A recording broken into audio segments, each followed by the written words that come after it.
Fala galera, beleza? Aqui quem fala é o Kaique. E bom galera, eu estou trazendo pra vocês mais um vídeo aqui no canal. E galera, no vídeo de hoje eu vou estar ensinando uma coisa pra vocês. Comigo tava acontecendo muito diariamente, todas as vezes de noite e às vezes de manhã, que ficava dando problema aqui no meu Wi-Fi, que ele ficava desconectando e demorava muito pra voltar. E quando eu ia ver no roteador tava com internet. Daí eu descobri uma forma de como fazer parar de ficar desconectando sozinho. Bom galera, o jeito que eu achei de vir aqui nas configuração, vem aqui em avançado e tipo de endereço MAC. Uma coisa também que dava muito no meu, é que ficava dando erro de autenticação e não conectava de jeito nenhum. A pior parte era quando eu ficava reiniciando o telefone pra tentar voltar e não voltava de jeito nenhum.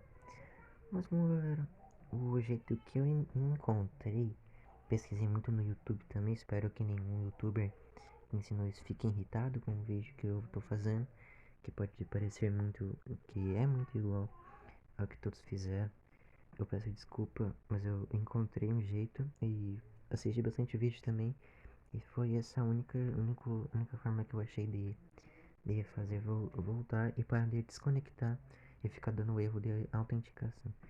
Galera, o jeito que eu encontrei comigo mesmo aqui no YouTube também foi aqui em vir e tipo de endereço MAC. Vai estar no MAC aleatório, daí você vai mudar para o MAC do telefone. E com isso não vai mais dar erro de autenticação e não vai ficar desconectando sozinho. Galera, o vídeo foi muito curto. Eu acredito que não vou poder postar em shorts, porque o shorts é só de 1 minuto. E deu 2 minutos. Eu queria postar em shorts porque é muito pequeno. Mas galera, eu também queria pedir a vocês se inscreverem, deixar o like no canal pra estar me dando uma força. E eu peço desculpa a todos os youtubers se eu irritei algum, né? Porque eu fiz igual. Mas então é isso galera. Até o próximo vídeo e fui.